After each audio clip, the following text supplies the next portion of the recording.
Good evening. This is Mae Brussell. The title of this program is World Watchers, a one-hour analysis of news. It's broadcast number 728, November the 18th, 1985. This is the 22nd year since the assassination of President John Kennedy, and I think particularly of him, well, most of the time the research is dedicated to finding out the teams of people who killed John Kennedy, but I think of him and that day, on the anniversary of that assassination, I think it affects many people in the country the same way. And of course, I think that almost every program I have pertains to those people who took part in or covered up the murder of John Kennedy, even though it may seem obscure or far away to you. If you listen long enough, you see the people and the names overlapping and coming together. And this evening I'll have the same format as I usually have, and in particular, some of those people that played a role in the murder of John Kennedy. Covering up is as much a crime as doing the actual shooting. The people who shot and the people who covered have never been charged with that crime.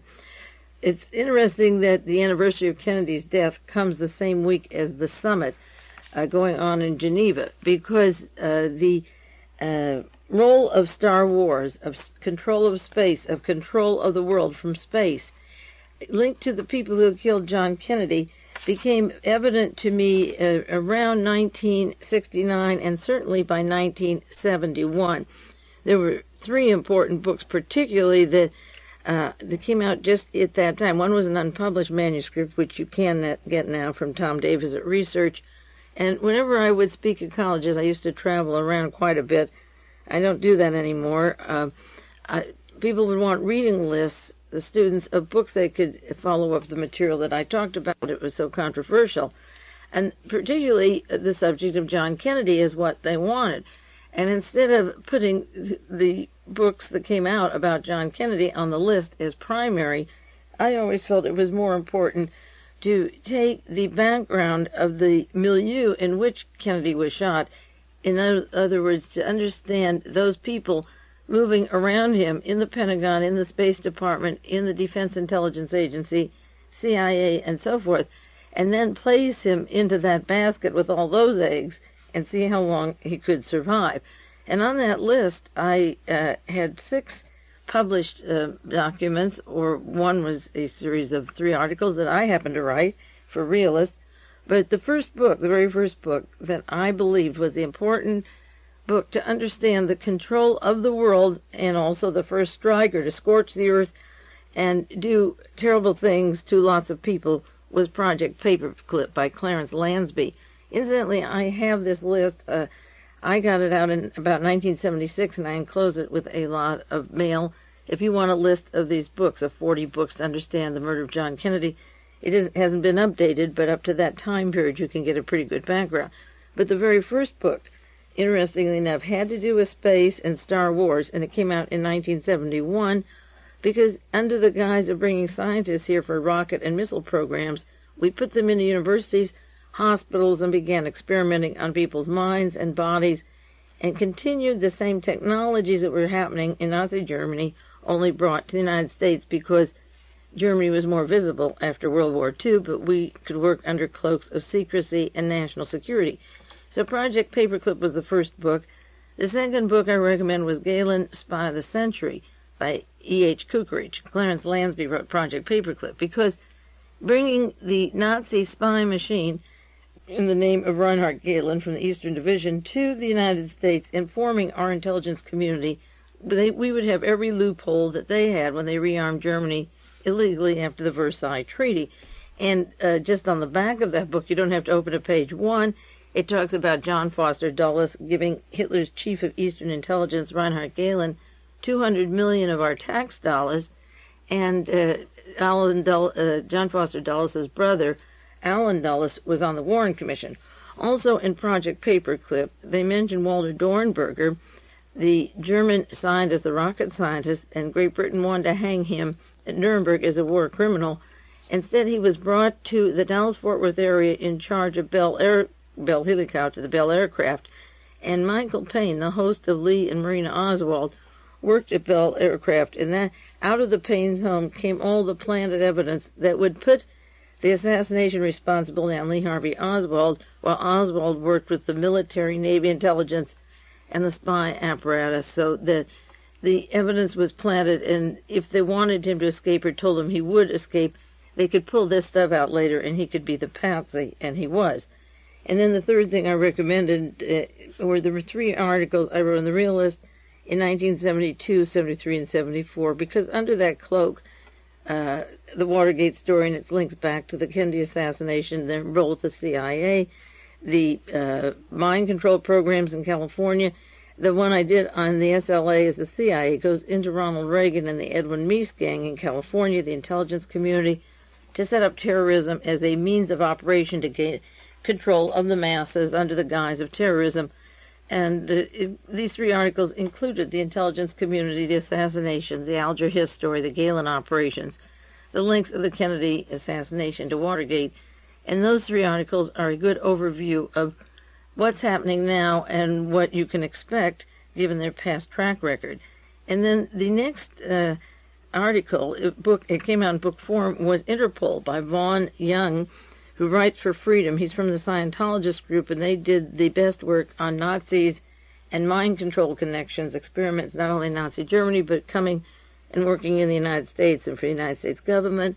And the Interpol is interesting because the man who headed up Interpol with J. Edgar Hoover after the war, it was Hitler's international police. Actually, it was former Adolf Hitler, and then moved out of Germany to Brussels after the war.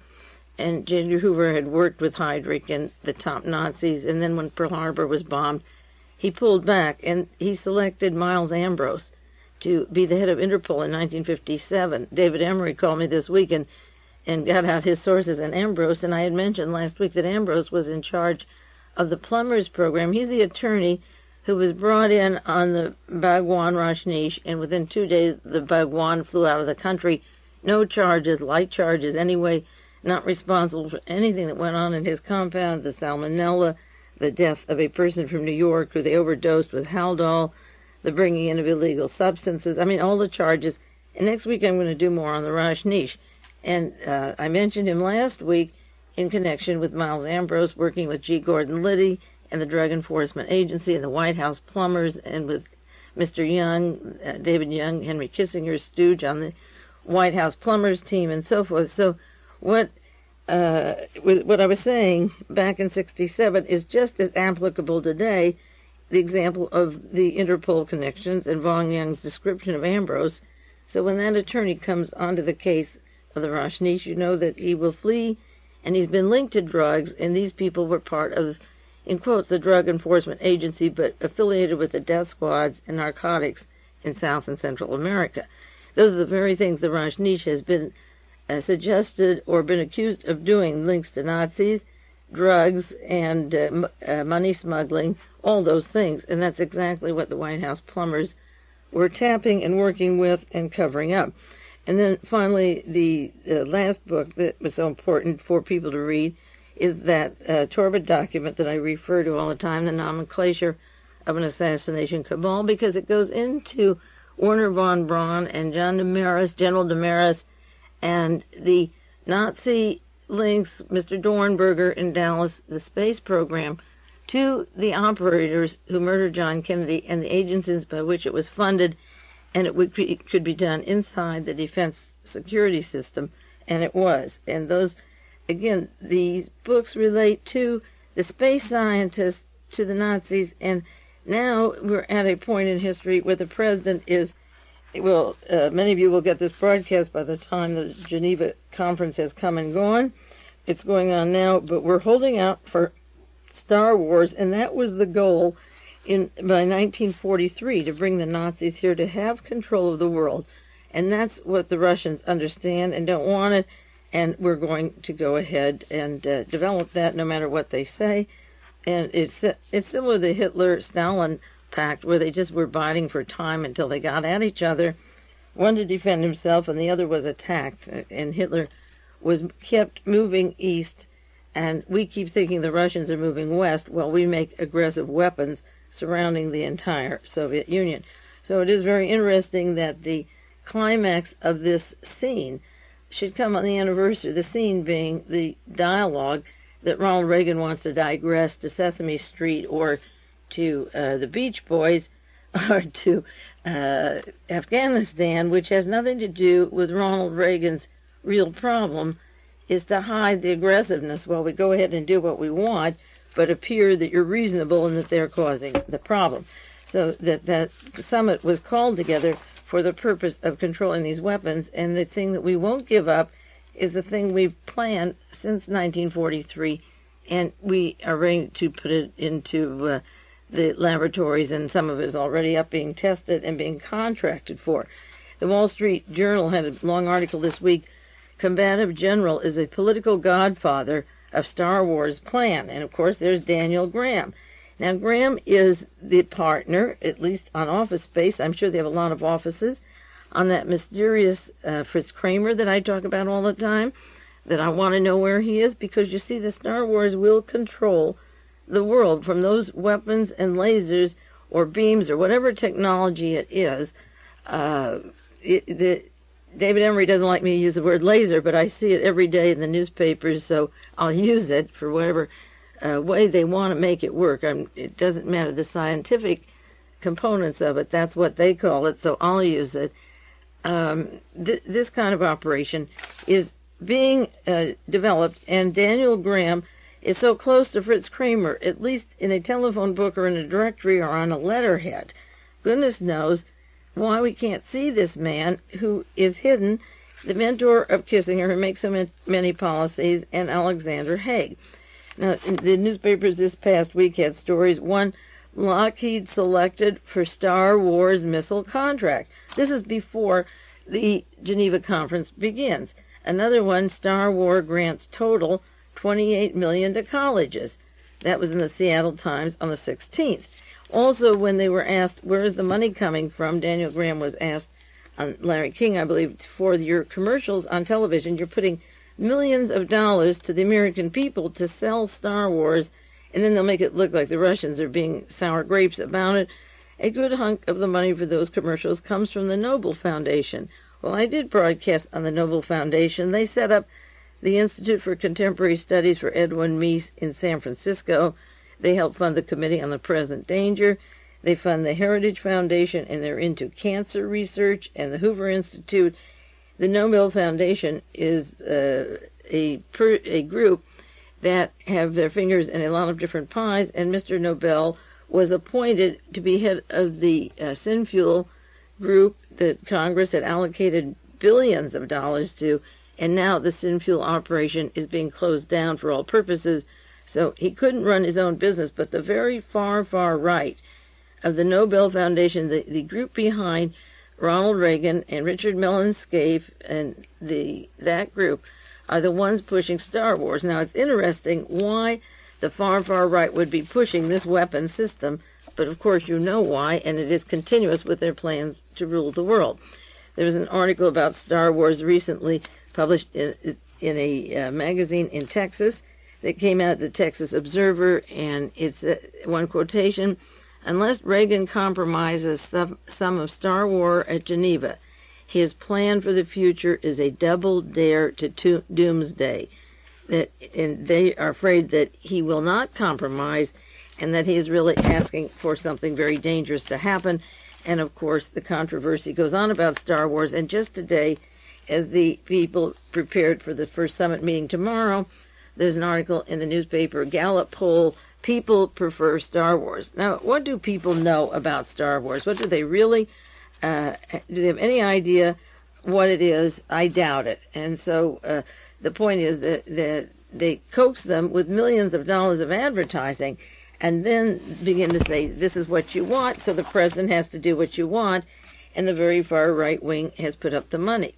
Now, last week on Larry King, incidentally, I don't know if you heard, he had William Buckley on, and Buckley was taking questions, and luckily a world watcher, Willard Harris up in Berkeley, got the telephone line, and we got on the line, and I got a chance to talk to William Buckley, and he's so close, and he's pushing the Star Wars too, so I asked about the Strategic Defense Initiative, and that there's this fellow Fritz Kramer, who's sort of faceless, who shares offices with Daniel Graham of High Frontier. And before we escalate these things, why can't we see the people behind them? They're not visible. And so Larry King, of course, hung up on me right away and then said, "Do you know him, Bill?" And Bill very glibly said, "No, I don't know him, but I read J.D. Salinger, and I don't know him either, so there's no mystery about it." Well, I was just floored because William Buckley is really brilliant. And what he does is he takes two obscure people and compares them that you don't have to know anything about them, but if you want to read their works, you can. But the point is, if he took Greta Garbo and J.D. Salinger, who are both introverts that don't want to be seen, it would be one thing.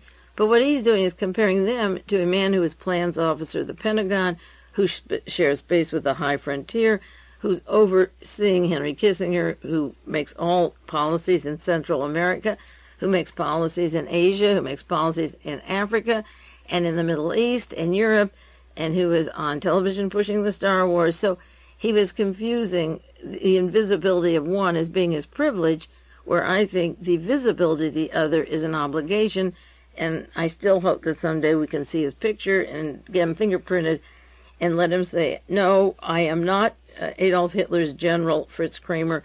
I'm somebody entirely different," and give us some identification. I'm still hoping someday that will happen. Now, on the anniversary of Kennedy's death, a lot of things come to mind. One is the change of foreign policy. If you read the Pentagon Papers, the war escalated 2 days after John Kennedy was murdered. But there was something else that I was just reading this week that a listener from World Watchers up in Oregon sent to me that is very disconcerting, and I always like to learn new things, even if they're not very pleasant. I had studied that book on William Donovan, The Last Hero, and the British-American-Canadian Corporation, and how over 600 corporations decided by the time the war was over, so that would take 2 years to get together, that they would begin immediately building up the munitions plants in Germany. They wouldn't wait a day, and that they would have business tentacles over around 130 countries and be into business as usual, making sure that their particular interests would be served, but that the munitions business would escalate, and that the Cold War would be a continuation of the Hot War, only a little recess before another big bang. So the time period, such as the book The Nazis Go Underground in 1943, gave a clue to how they would pull their strategy from 43 to 45, and during that time period they were meeting with Allen Dulles in Bern, Switzerland, SS Karl Wolff, the representative to the top Nazis, and to Mr. Himmler and Adolf Hitler, running Treblinka camp while he was working with Allen Dulles. And Dulles, of course, was on the Warren Commission. John J. McCloy was releasing top Nazis before they could hardly get arrested, just a matter of years, and he was on the Warren Commission. So the release of Nazis and the putting them into office and jobs after the war, and having some of them surface around the periphery of Lee and Marina Oswald, was always present. But going back further, I was never, or have not studied the documents that maybe they're new or maybe they have been available about the mental state that the United States has had, and it also explains why people like John Kennedy and Robert Kennedy or Martin Luther King had to be murdered, because their mindset of the way they wanted the world to be, or at least put it into that perspective. Now, the article I'm referring to came out of a magazine called Clinton Street Quarterly. I don't know if you know it. It comes from Oregon, and I can give you the address, or if you're interested, write to me, and I'll send you a sheet with the address. It's $6 a year. And there's an article there by Noam Chomsky. Now, Noam Chomsky works at MIT. He teaches. And he reminds me of the John Birch Society, American Opinion, or Lyndon LaRouche, or Liberty Lobby. Those magazines are always sources of certain information that you don't get in the standard press, but their conclusions are always, the three conservative ones are that a commie did it. Their work is right, their meetings are where people meet, and deals are made, the countries that are affected seem pretty accurate, but the conclusions are off the wall. And Noam Chomsky, at least what I've read of his, and maybe I'm wrong, correct me if I'm wrong, his analysis of what goes on in the world is very good, but then he always blames John Kennedy. And Alan Dulles and William Donovan and William Casey and the OSS gang and William Buckley, the Knights of Malta, the Vatican crowd. He never fingers them. I guess that's how he stays at MIT, or that's why he's teaching at MIT. But he figures John Kennedy. But outside of that, what he has is very good. And in this article, it's about parallels and differences, it's called. And there's some pretty shocking things that remind me of Ayn Rand's books that came out. I started reading those in the early 40s when I was at Stanford. And she's always had the philosophy of selfishness. But this is what Noam Chomsky said about the plans for the world when the war was over, during the war, and when the war was over, because those people played a major role in the murder of John Kennedy. He said, in the real world, U.S. global planning has always been sophisticated and careful. As you would expect, it's highly centralized, and it favors a dominant social group. Their power, in turn, is rooted in their own ownership and management of the society and the ownership of the economy, as it is in most societies. During World War II, American planners were very well aware that when the war was over, they would be a dominant power. Therefore, they organized and met to deal with this situation. From 1939 to 1945, and that precedes the 1943 Nazis go underground, exclusive studies were conducted by the Council on Foreign Relations, that's the group set up by Nelson and David Rockefeller, and the State Department. One group was called the War Peace Studies Group and did extensive studies on analysis and plans. They had what they called a grand area planning, and they would take the globe and decide the needs of the American economy. As one planner put it, it was to be the region that is strategically necessary for world control. They would finger particular areas for world planning or hot seats for world control. The geopolitical analysis held that the grand area would be part of the Western Hemisphere, the Far East, part of the British Empire, and so forth. With regards to Latin America, the matter was most plainly put by Secretary of War Henry Stimson in May 1945. And Stimson had handpicked John J. McCloy for his career, and he played a very important role to chase Manhattan with the banks during the war, trading with the enemy, his role in France before it fell, and again, as High Commissioner of Germany after the war, of releasing the Nazis, of being on the Warren Commission. McCloy designed the Pentagon. I did several hours of broadcast just on McCloy alone. Stimson wrote how we must eliminate and dismantle most of the regional systems that were then dominated by any other power, particularly the British. This is why they helped Israel throw Britain out of Palestine and let Israel be there temporarily, and of course the French out of Southeast Asia. He said we have to extend our own system, and he explained with regard to Latin America, this is a quote, I think that it's not asking too much to have our little region over here which never has bothered anybody. The basic thinking of all this was explained quite lucidly in a number of occasions, and if you want to learn what was going on, you can do it. This is what Noam Chomsky says. It takes a little work, but the documents are there, and the history is there also. One of the clearest and most lucid documents of the planning was left to be seen by George Kennan, who was one of the most thoughtful and humane liberal planners in the State Department. Kennan was head of the State Department policy planning staff in the late 40s, and in the following document, it's numbered PPS 23, February 1948. The war was over in May 1945.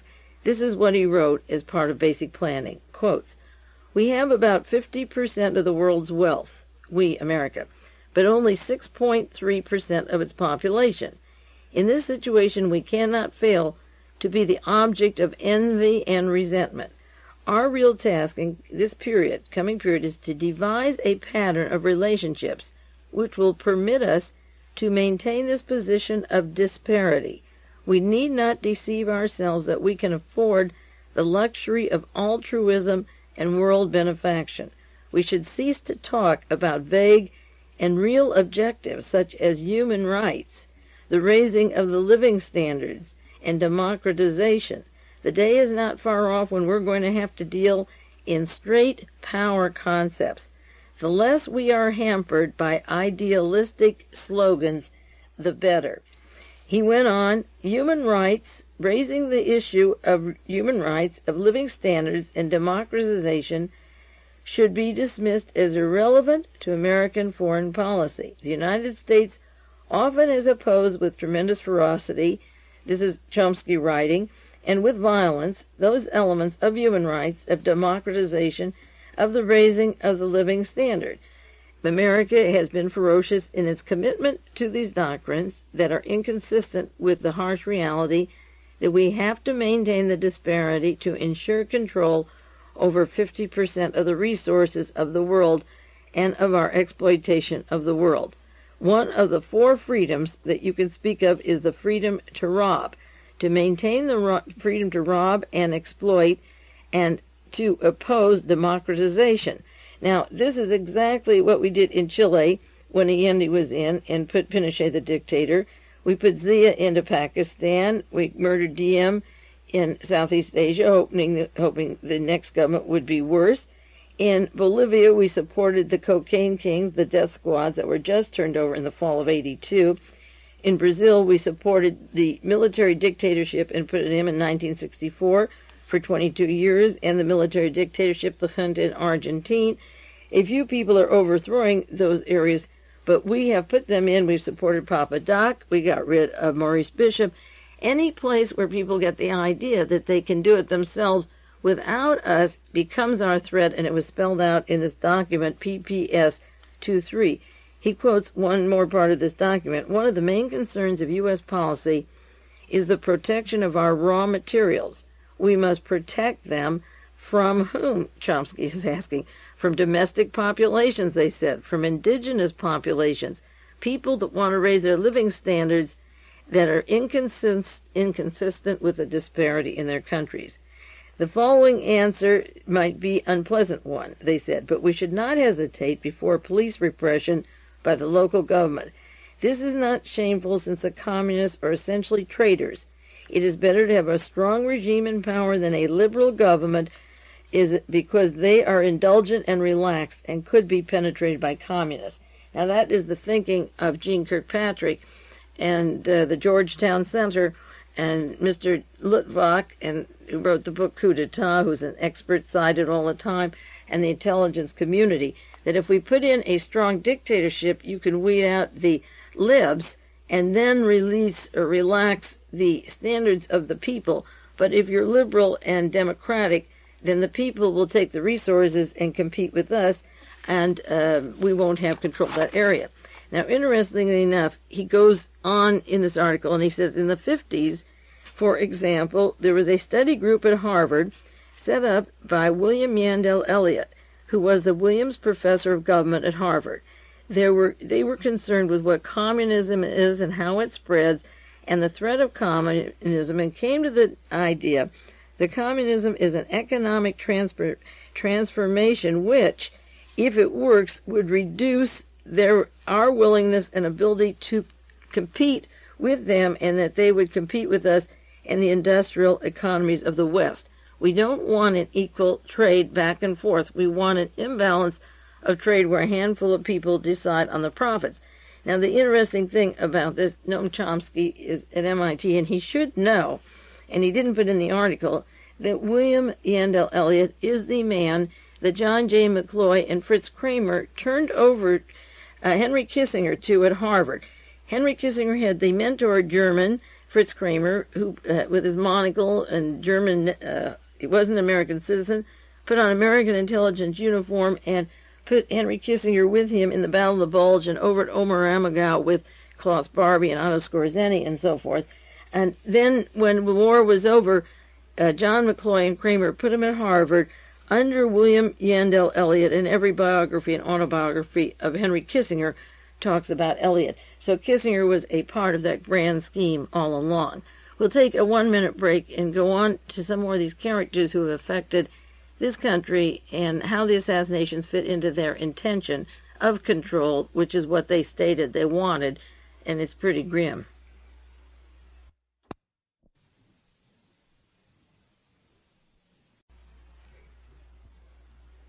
This is Mae Brussell, and it is the second half of World Watchers.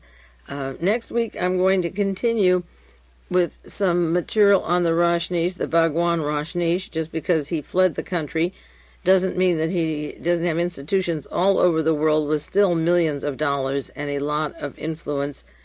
He left this country, but we haven't heard the end of his influence or his agents that can travel all over the world. And I want to update that and do some more on the drug connections, the interlocking connections of some very important people in Washington, D.C., and the mind control of Dan White. Because of the Kennedy assassination, the anniversary of Kennedy, and it synchronizing with the Star Wars Summit meeting, I felt that I would just kind of stick to the Kennedy saga as it unfolds because of the synchronicity of these two events having to meet just at this time, the anniversary of his murder and the discussion of the United States with the Soviet Union about space weapons, because before the war was over, long after the war was over, there was a grab for the scientists for the specific purpose of what is known as Star Wars, or control of the world. And killing Kennedy and killing 1 or 2 or 300 other people was for the purpose of wiping out those people that were in the way so that we could escalate this stage for World War III. Odin Carter had an article in the Wall Street Journal this past week called "Lying Down with the Dogs of Dictatorship," and Ronald Reagan has gone to the summit asking for human rights for Jews in Soviet Union, which is okay, but stressing human rights of the Russians. And Carter, who worked for Jimmy Carter as press secretary, he refers to Ferdinand Marcos and the pain that he is inflicting down the Philippines. 15 Americans have been killed down there, and there isn't even a word about that. It's disgusting that it's kept so silent while we send him millions and millions of dollars for just 2 bases. But those were areas earmarked for important strategy. So he knows that they were, doesn't matter what he does. And then this article on dictatorships goes down to Mr. Botha in South America, and the former Somoza was overthrown out of Nicaragua, and the Shah of Iran, who was kicked out because of his excesses and how much money we put into him, or Mr. Chun in South Korea, and Mr. Z in Pakistan, and so forth. And he's listing the dictatorships that we've been cozy with, and it fits in with the lack of democratization that was planned during the war for after the war, and has had a consistent pattern all along. Now, several weeks ago, I gave 2 quotations from William Buckley, because he's so important to the Kennedy assassinations, and again, he's on the radio, TV, he has 2 books coming out, he's a media freak, he's consumed by the media, they love him, and he's up there pushing Star Wars. It doesn't matter what he writes, he doesn't talk about his books, he was talking about Star Wars.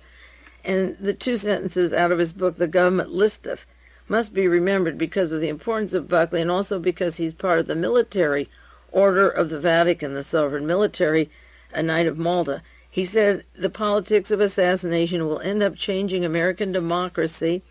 Robert Kennedy, regarding his murder, and Martin Luther King and John Kennedy's assassinations, his remarks were that these series of events will end up by changing American democracy, and he disagreed with the Attorney General, it wasn't the Attorney General, it was Robert Kennedy right after Martin Luther King was killed, who said, "What has violence ever accomplished?" That was Robert Kennedy asking it, and the man who lived longer and knows more, Mr. William Buckley, says it accomplishes plenty. And he also wrote in his chapter, "The Politics of Assassination," "In an age of totalism, assassination is an instrument of policy."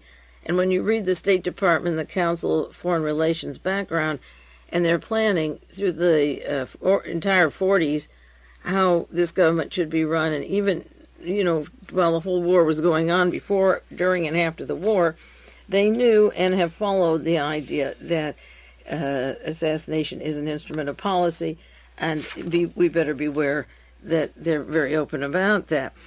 Now, there was a suit last week. It's been settled out of court with a little hand-slapping. It had to do with William Buckley suing Liberty Lobby. Each one was calling each other a fascist.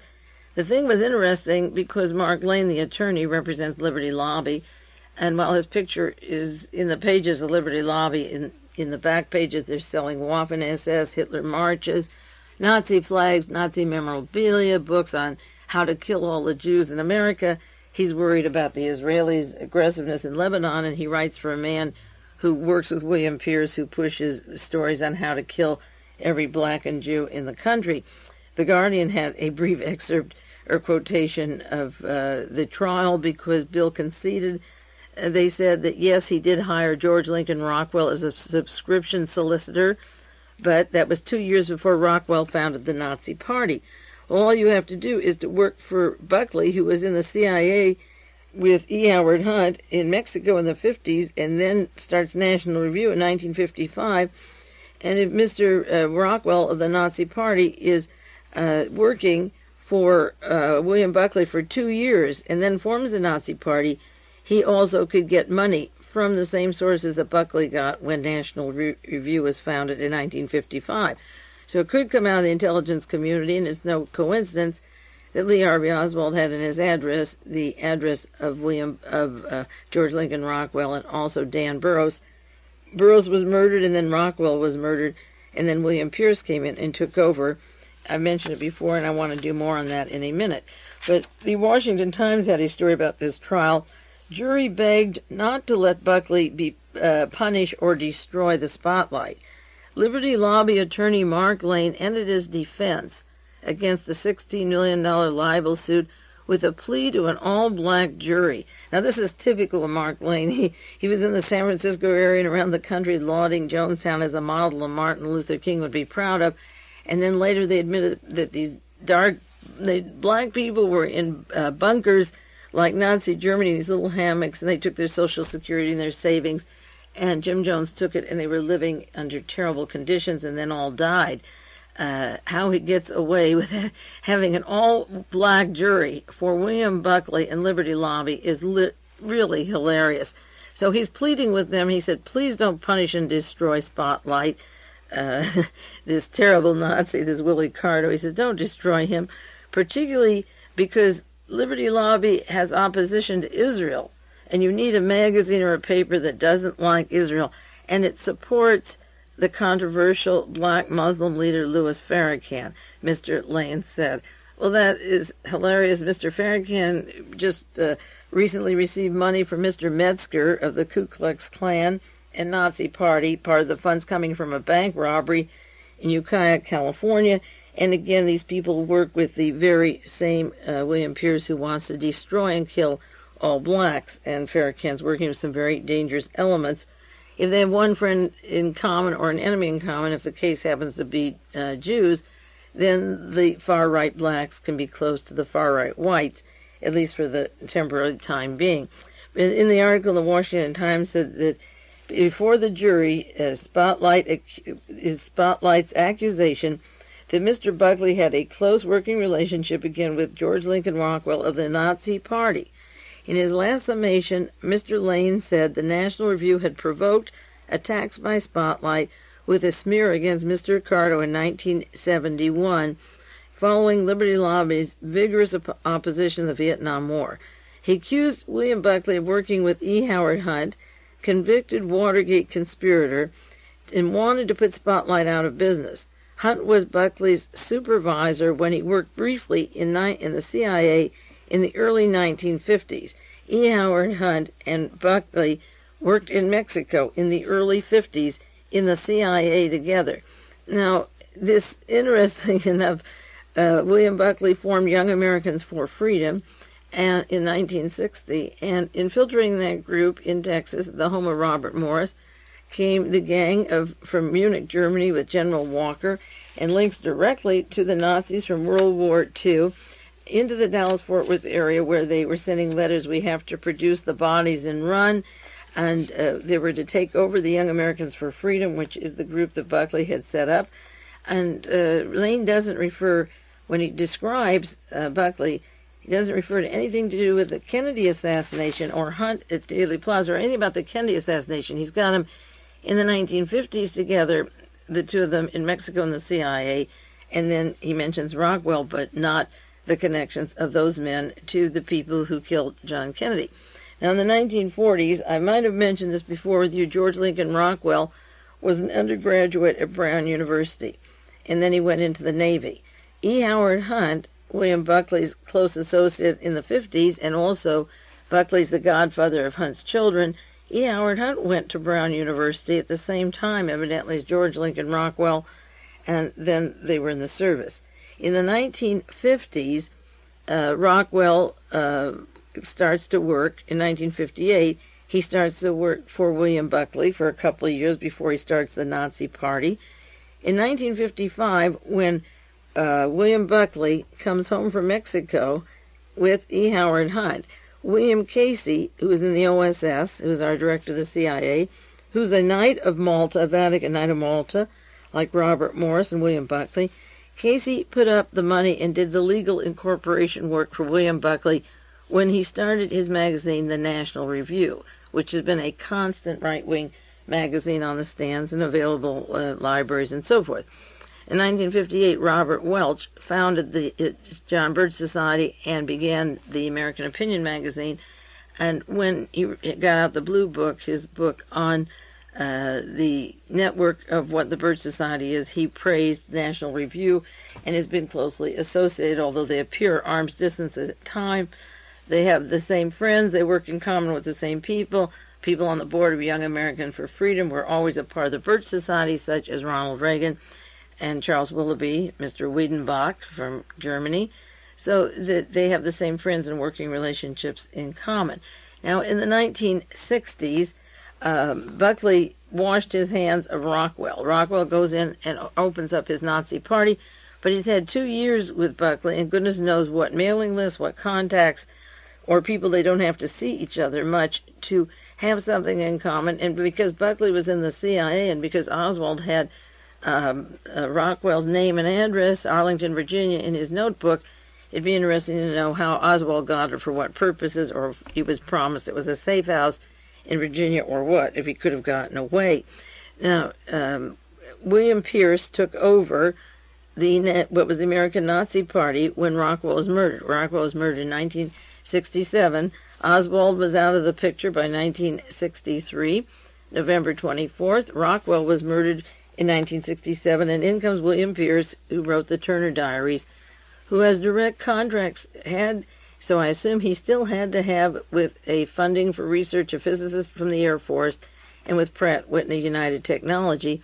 He takes over and changes the name to the National Alliance, but it was the American Nazi Party linked to Buckley and Hunt and Lee Harvey Oswald, if not a few others, but those are who we're talking about right now. And then when General Walker comes in from Munich with the John Birch literature, that's why he was brought home, because he was indoctrinating the troops over there, the Blue Book, and the troops with John Birch literature from Texas. He brings the guys in Texas to Robert Morris, and Volkmar Schmidt lives at General Walker's house, and Larry Schmidt lives in Dallas, Texas. And Larry Schmidt, incidentally, worked with a woman named Connie Trammell, who also was associated and had a part-time job with Jack Ruby. The men coming from Munich, Germany, had in common a woman named Connie Trammell, and Connie Trammell had in common with these other people. Jack Ruby took her to the office of H.L. Hunt on November the 20th, and she was in there with him. They allegedly a short while, but H.L. Hunt had set up the network for these assassination teams and the intent to be a part of these assassinations. And the bank was the Mercantile Bank in Dallas, Texas. And that same bank is the bank where Sheila's brother, he arranged through a contact in Chicago, and that man knew a man in Alabama, and that one knew one in Texas, and the Texas man goes to the Mercantile Bank where they own the property, the Muddy River property that the Rajneesh and Sheila are going to buy for $6 million in Oregon. So the money comes out of the same Mercantile Bank that Jack Ruby and Connie Trammell were at, and just 2 days before the assassination, and Connie links to the John Birch Society, to Larry Schmidt, to Robert Morris, and William Buckley in that group. And so the Munich connections fit hand in glove with the CIA overlay of Young Americans for Freedom, Douglas Caddy, and William Buckley, and E. Howard Hunt, and Frank Sturgis, who allegedly was at Dealey Plaza, and so forth. So that the Kennedy assassination has these very tight links I think they're tied enough, if you go through the material, to the Knights of Malta, to the German counterpart of what was happening in America coming over here, their youth groups and our youth groups, and their propaganda and our propaganda. Now, in 1963, just before the assassination of John Kennedy, in the fall of 63, around October, Michael Paine took Lee Harvey Oswald to a meeting at Southern Methodist University. Now, Michael Paine, again, fits into the Star Wars scheme, worked for Mr. Dohrnberger at Bell Helicraft. He went to Harvard University, third generation Harvard, housing Marina Oswald and the likes of Lee Oswald. And they went out to Southern Methodist University, which is run by a man named John Beatty. And David Miller in Florida gave me a lot of material. I remembered Oswald attending this meeting, but I didn't have the background on Beatty, although I have his book here, The Iron Curtain Over America. But I didn't associate him with Southern Methodist University. Michael Paine, a Bell helicopter, takes Lee Harvey Oswald to spend an evening hearing General Walker, who's home from Munich, Germany, and they go to the university, Southern Methodist University in Dallas, to hear General Walker. And John Beatty was in U.S. military intelligence. He had a Ph.D. from Columbia. He runs the university. So then the role of the aerospace and the Star Wars rubbing with their projects and with Michael Paine, and then General Walker speaking at a university run by a man from Army intelligence who invites Walker to talk there, and Paine and the Oswald go to see General Walker. And I think it's interesting that in this time and space that Buckley still, he's on the air talking about Star Wars, and the relationship to these institutions remains constant, and they avoid certain questions such as military intelligence, as Fritz Kramer.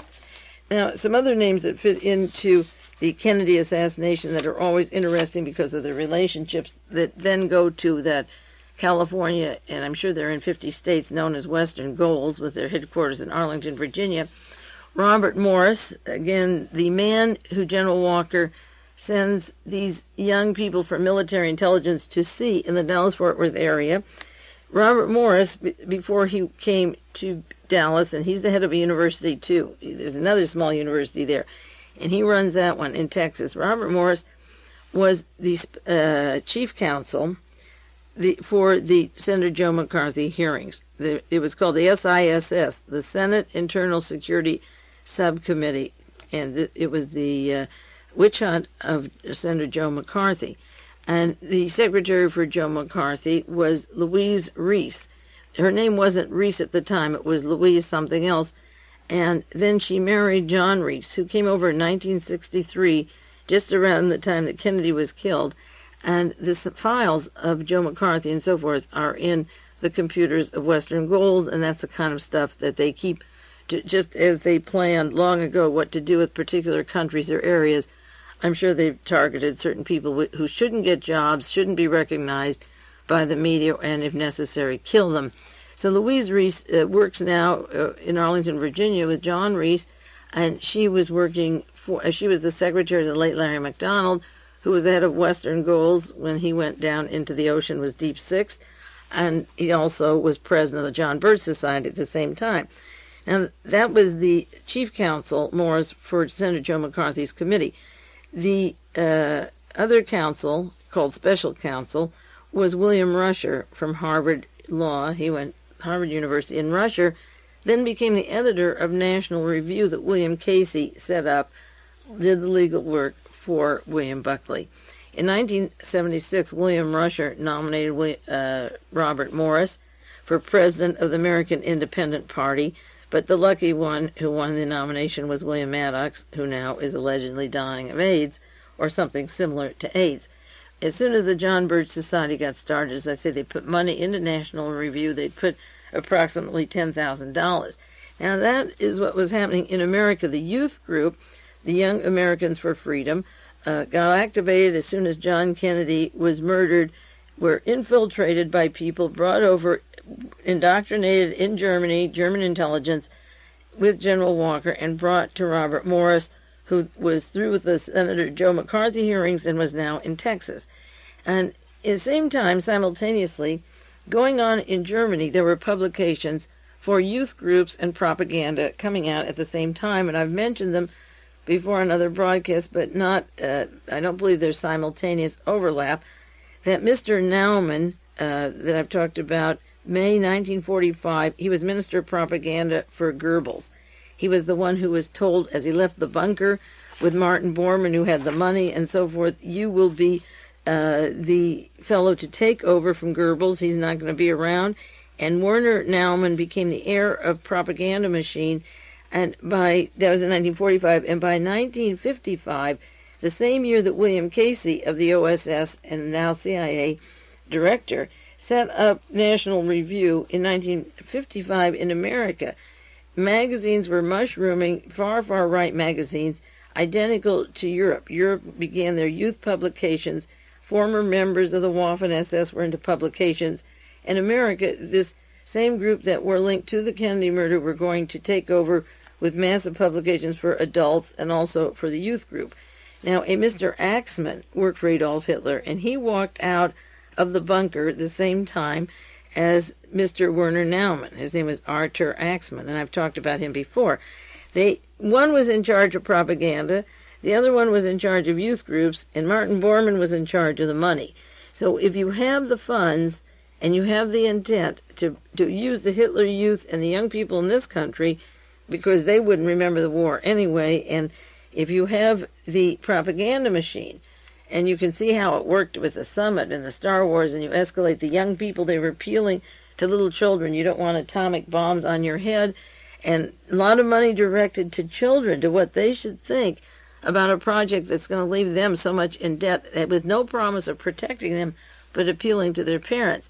So people that walked out of the bunker in 1945 intended to play on the youth, intended to escalate the propaganda, and intended to keep the financial network going, which was what Martin Bormann did as soon as he got to South America, and worked through Spain with Otto Skorzeny, Henry Kissinger was in charge of Skorzeny and Klaus Barbie and Oberammergau when he was intelligence. So that while in 1955 the German publications are escalating, the United States is getting ready with our own publications, and the common denominators between the people in Germany and the United States, there's many of them, so that it's way beyond the point of coincidence.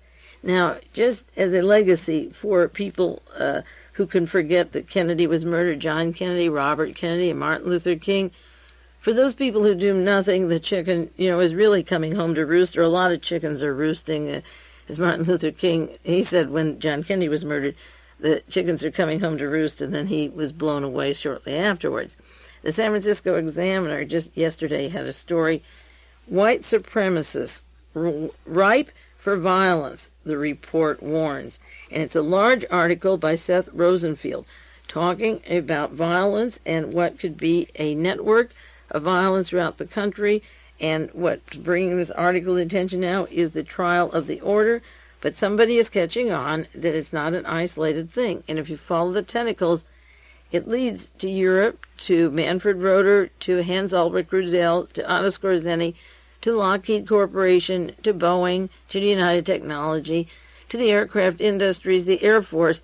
And now the law enforcement are going to have to look, or they should look, more seriously at these people as dangerous, but also academically, what is the root of their thinking, where does it come from? And one of the main sources of supplies for these people is Willie Carto and Liberty Lobby, the people that Mark Lane represents. He's their in-house lawyer, and he simply loves the job. This article says there's a loose coalition of ultra-conservatives, organizations in California that could send a new wave of white supremacist violence, according to the Justice Department. Now, we know it isn't California. They have computers in Texas that go to 50 states, and then they have tentacles, of course, in Mexico and through the World Anti-Communist League. William Pierce was at a meeting of the Anti-Communist League. I have to separate and outline for you the recent articles on that. But the man who took over George Lincoln Rockwell's offices of the American Nazi Party attends meetings with John Singlaub and people from the Reagan administration and prominent people in Congress, and he's a part of the meetings. So it isn't a California problem. The article then goes on, there is a nationwide coalition, which they admit, which is engaged in major conspiracy to overthrow the United States government. And that's the tricky part that is possible to be done. The report warns that the coalition could produce a group of people similar to the order, which sprang up in 1983 and blazed a wild trail in the West. The order, known as the White American Bastion, has been rendered inactive by the arrest of almost all of its members. Now what they do, a hand group of people, 13 to 25, branch off from the Aryan nations from Richard Butler, who has protection as a priest, the Reverend Richard Butler, who was a Lockheed scientist with the U2 program. I mentioned it before, but these current articles cause me to remind you of some of these names that I've thrown out before, and he worked at the same time at Burbank that Thane Cesar did, the security guard that shot Robert Kennedy. Incidentally, working on that committee with Robert Morris and William Rusher and Joe McCarthy were Roy Cohn and his sidekick David Shine, and David Shine owns the Ambassador Hotel where Robert Kennedy was murdered. Just to reiterate, some of these events that I throw around, and a lot of names, they do reappear, the same people in the same places and institutions, all rubbing up against each other. The article goes on to say that the arrest of these members wipes out the order. Well, 25 or so were arrested, 11 of them are being prosecuted, and 13 or 12 of them are out, and one hasn't been caught. So the ones who aren't prosecuted have a nucleus throughout the entire United States, so the order isn't through yet either. But the Examiner goes on to say the report warns that this loose alliance of groups that gave a rise to the order is alive and well, and this is true.